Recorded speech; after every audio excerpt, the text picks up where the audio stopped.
Sobat Maestro, sesaat lagi kita akan bersama-sama mengikuti ibadah raya Minggu GPI Sukawarna. Selamat mendengarkan.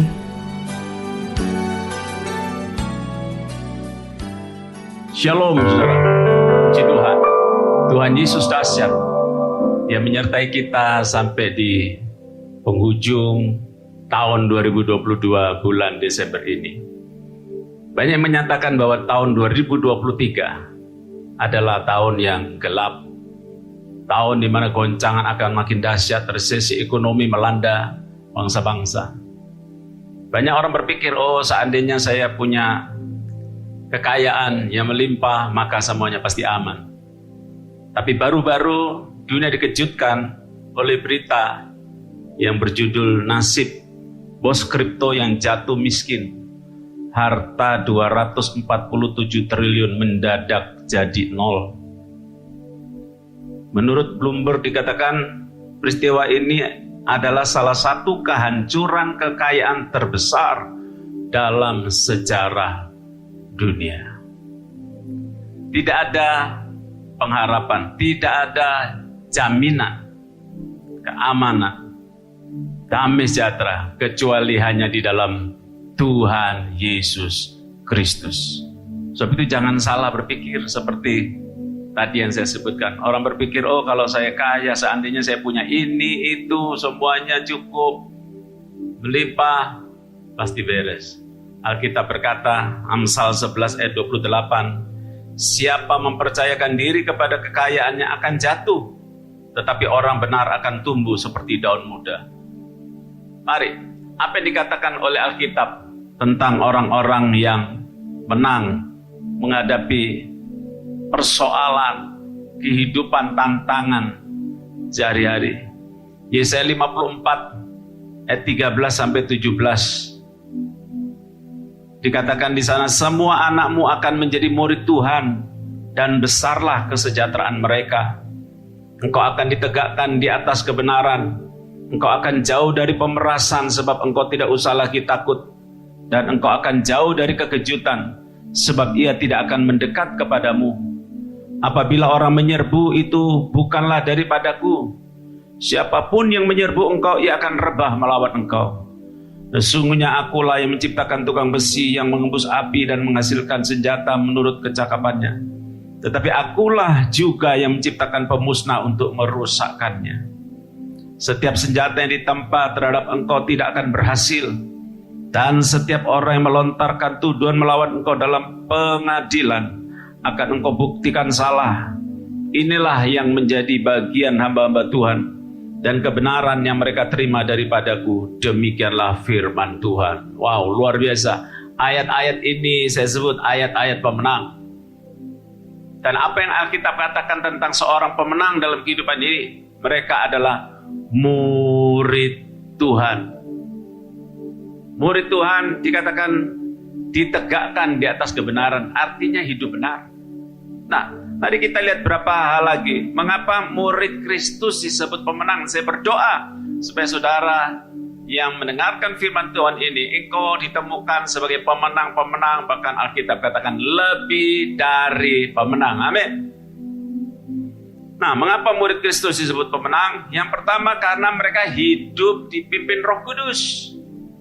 Roma 8 ayat 14 katakan semua orang yang dipimpin Roh Allah adalah anak Allah. Ada seorang yang hidupnya dipimpin Roh Kudus, dipimpin suara Tuhan, yaitu Daud. Daud, saudara, Alkitab katakan dia suka bertanya kepada Tuhan. Tidak mentang-mentang karena dia sudah pernah mengalahkan raksasa Goliat, lalu dia mulai mengandalkan kekuatannya sendiri. Oh tidak. Alkitab berkata, pada saat satu kali bangsa Filistin mengepung Daud dan tentaranya, Daud bertanya kepada Tuhan. Dan Tuhan berkata, maju, engkau pasti menang. Lalu Daud maju dan dia memperoleh kemenangan. Kali berikutnya, peristiwa terulang lagi. Daud dikepung lagi. Saudara, Kali ini Daud tidak kemudian bersandar kepada pengalamannya yang dulu. Oh, kalau udah maju waktu lalu berarti sekarang maju juga, langsung maju. Tidak, Daud tanya kepada Tuhan. Ternyata tuntunan Tuhan beda. Tuhan berkata, buatlah lingkaran dan nanti tunggu. Jangan langsung bergerak. Kalau engkau mendengar suara dari puncak pohon kertau derap langkah, itu tandanya Tuhan sudah keluar berperang. Saudara, dan Daud melakukan itu, dia mengalami kemenangan. Banyak orang tidak bertanya kepada Tuhan, banyak anak Tuhan. Ya, meskipun namanya anak Tuhan, tapi ternyata tidak punya hubungan yang erat, tidak tanya kepada Tuhan. Tuhan belum maju, dia sudah maju. Saudara, tapi mari kita belajar hidup dipimpin Roh Kudus. Saya ingat dulu sebelum saya dibaptis Roh Kudus dengan tanda awal berbahasa roh. Oh, saya rasakan hidup ini berat, gelap, penuh kekalahan. Kalah dengan persoalan, kalah dengan dosa. Saudara, apalagi ketika dokter berkata, waktu itu saya kena tumor, dan ada satu kata yang melemahkan sangat, mematikan. Dokter berkata, terlambat. Saudara, dan dikatakan penyakit ini akan berubah menjadi kanker. Waktu itu pengobatan tidak secanggih sekarang. Jadi begitu dengar kanker seperti orang kena AIDS, gak ada harapan. Saudara, mulai terngiang-ngiang, ya, roh bunuh diri mulai berkata, akhiri saja hidupmu. Kalau orang lain ulang tahun dikasih hadiah senang, kalau saya tidak, justru nangis karena saya tahu hidup saya tidak akan lama lagi. Tapi puji Tuhan, waktu saya dibaptis Roh Kudus, dipenuhi Roh Kudus, dibaptis Roh Kudus dengan tanda awal berbahasa roh, Roh Kudus memberitahu cara supaya saya menang. Tuhan berkata, hidupmu tidak ditentukan oleh keadaan, hidupmu tidak ditentukan oleh tumor atau kanker sekalipun, hidupmu ditentukan oleh Tuhan Yesus. Katakan setiap hari menghadap cermin. Ya, saya lihat cermin setiap hari dan menunjuk diri saya di cermin tersebut. Engkau tidak akan mati oleh kanker. Hidupmu tidak ditentukan oleh penyakit. Hidupmu tidak ditentukan oleh situasi atau keadaan. Hidupmu ditentukan oleh Tuhan Yesus. Tiap hari saya ulang itu. Dan puji Tuhan, nama Tuhan Yesus berkuasa. Benjolan-benjolan tumor yang tidak bisa diangkat melalui operasi akhirnya lenyap. Saudara yang dikasihi Tuhan, percayalah, kalau saudara mengandalkan Tuhan Yesus, dipimpin Roh Kudus, engkau akan bergerak dari kemenangan pada kemenangan. Galatia 5:16 katakan, maksudku ialah hiduplah oleh roh, maka kamu tidak akan menuruti keinginan daging.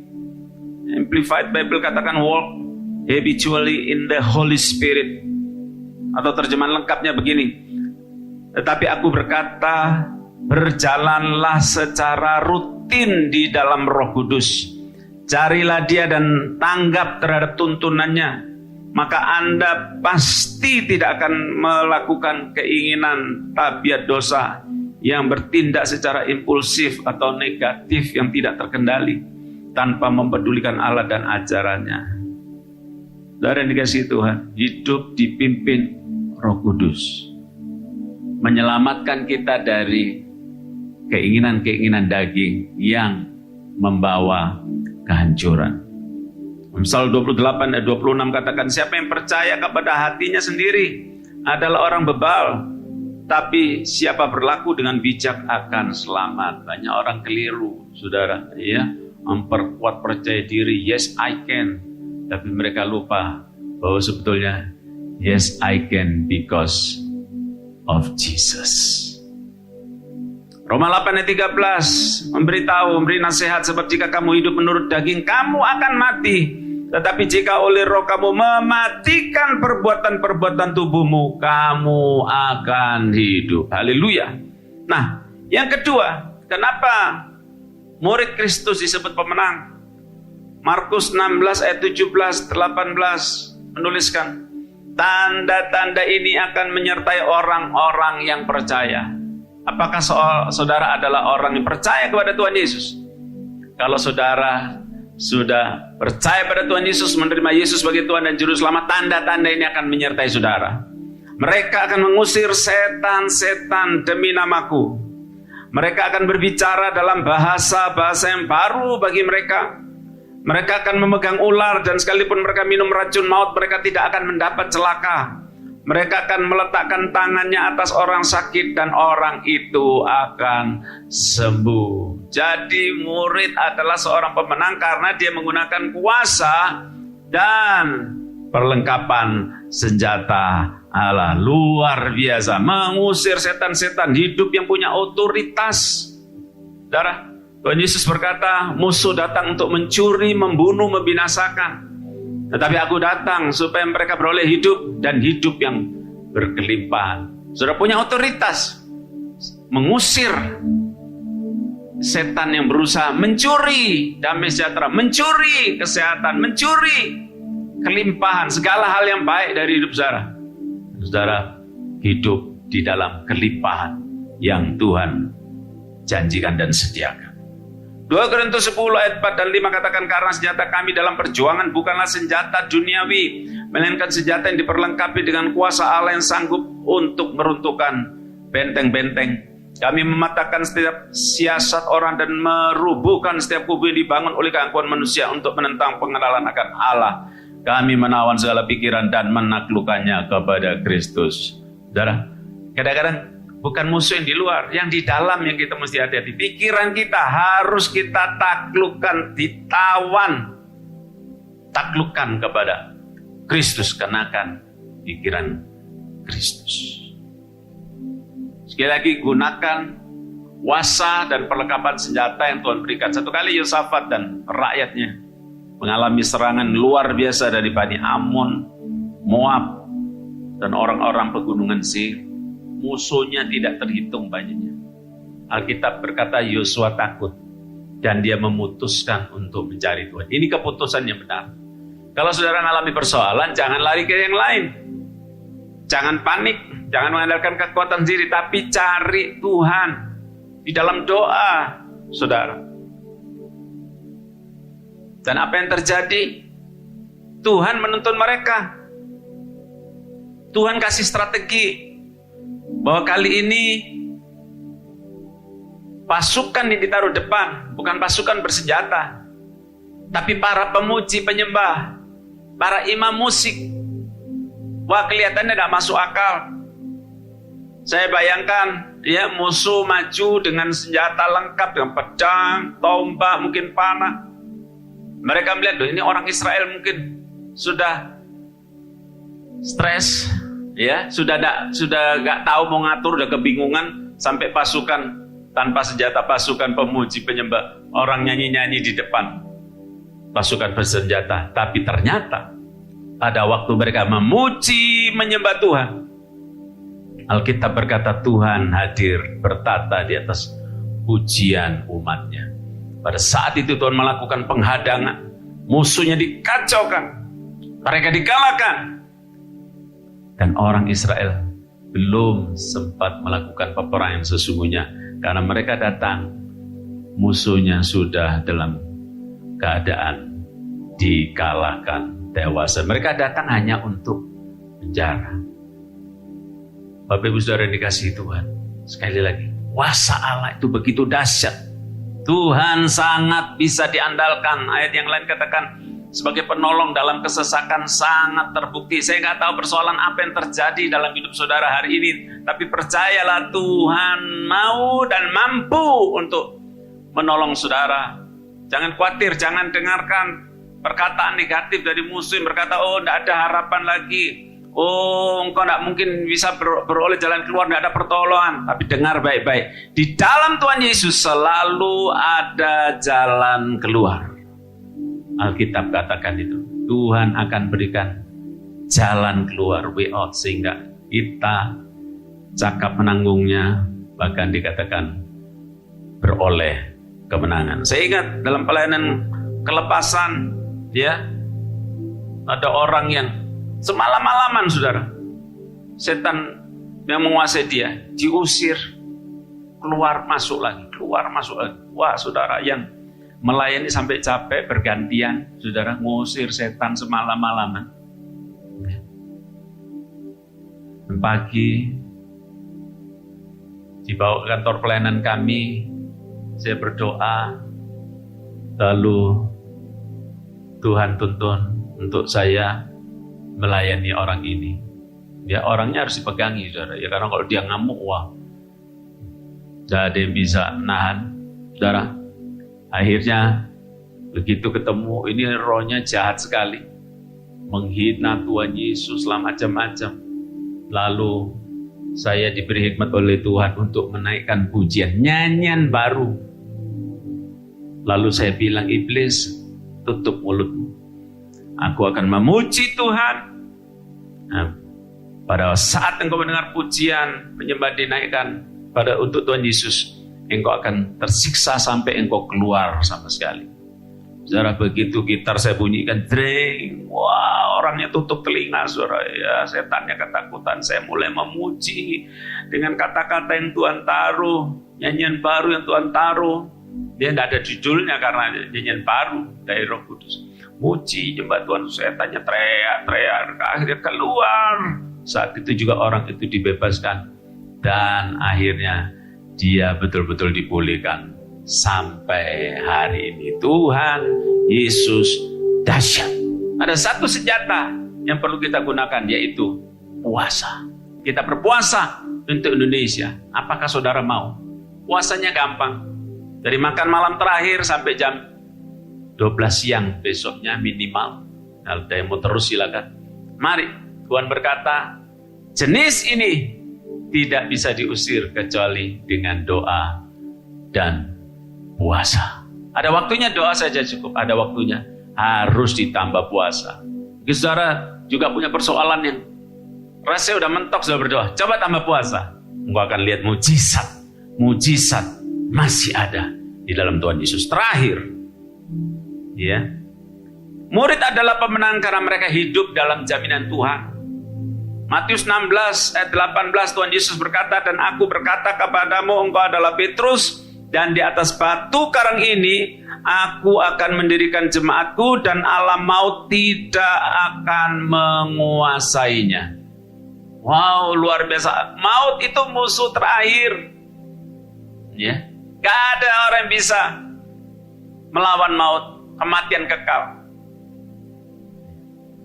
Kematian biasa saja, ketika itu datang gak ada orang yang bisa bayar, nanti mundur dulu setahun 2 tahun, gak bisa, saudara. Tapi dikatakan alam maut tidak akan menang, tidak akan menguasai jemaat gereja Tuhan. Engkau punya kuasa yang luar biasa, jangan mau ditipu oleh iblis. Ya, engkau dan saya punya kuasa di dalam nama Tuhan Yesus Kristus. Itu sebabnya tema 2023 luar biasa Tuhan berikan pada gembala pembina kita, Pak Niko, gembala sidang kita. Temanya adalah tahun untuk bangkit, jadilah pemenang. The year to rise up, be victorious. Luar biasa, Alkitab berkata, Yesaya 60, seluruh dunia ditutupi kekelaman, tetapi terang Tuhan terbit atasmu. Terang Tuhan terbit atas saudara dan saya. Jadi yakinlah 2023 dunia berkata tahun yang gelap, tapi justru bagi kita itu tahun terang. Tahun di mana kita bangkit sebagai pemenang. Di dalam Yesus ada jaminan keselamatan hidup kekal. Ada jaminan hidup damai sejahtera. Ada jaminan kekuatan dan penghiburan. Saudara, tetap yakin. Ya, saya berdoa sekali lagi, biarlah mata hati kita bukan fokus pada persoalan, bukan fokus pada kekhawatiran, tapi fokuslah kepada Tuhan dan janji-janji. Sekali lagi, murid adalah pemenang karena mereka hidup dipimpin Roh Kudus, menggunakan kuasa dan senjata Allah, dan hidup dalam jaminan janji-janji Tuhan. Amin. Saya mau berdoa untuk saudara. Terus Terutama engkau yang punya persoalan dalam hidupmu. Engkau rasa berat, engkau rasanya sulit, gak ada pertolongan, gak ada pintu terbuka. Angkat tanganmu sekarang. Dalam nama Tuhan Yesus, engkau yang sakit, engkau yang perlu kesembuhan, perlu mujizat, angkat tanganmu. Tuhan Yesus, kau lihat anak-anakmu yang mengangkat tangan saat ini di rumah mereka, di tempat mereka masing-masing. Dalam nama Tuhan Yesus, Tuhan jamah mereka, ulurkan tanganmu menjamah mereka Tuhan. Dalam nama Yesus, segala penyakit kami patahkan dalam nama Tuhan Yesus. Penyakit apapun dalam nama Tuhan Yesus, mulai dari ujung kepala sampai telapak kaki, boleh sembuh. Oleh bilur-bilur Tuhan Yesus sembuh dalam nama Tuhan Yesus. Tuhan yang mengalami persoalan apapun, Tuhan jamah, Tuhan buka pintu-pintu berkat dalam nama Tuhan Yesus. Kalau Tuhan yang membuka, tidak ada yang bisa menutup dalam nama Yesus. Dalam nama Tuhan Yesus, Tuhan sembuhkan ekonomi, keuangan yang sakit, sembuhkan juga hubungan antara anggota keluarga yang sedang sakit. Tuhan sembuhkan antara suami istri, orang tua, anak, adik kakak, semua Tuhan, hubungan antar sahabat bahkan sembuh dalam nama Yesus. Tuhan terima kasih, mujizat terjadi sekarang. Terima kasih, katakan terima kasih, percayalah. Tuhan Yesus berkata, apa saja yang kau minta dan doakan, percayalah bahwa engkau telah menerimanya, maka hal itu akan diberikan kepadamu. Haleluya. Dalam nama Tuhan Yesus. Amin. Puji Tuhan. Tuhan berkati. Selamat menerima mujizat kemenangan oleh Tuhan Yesus Kristus. Amin.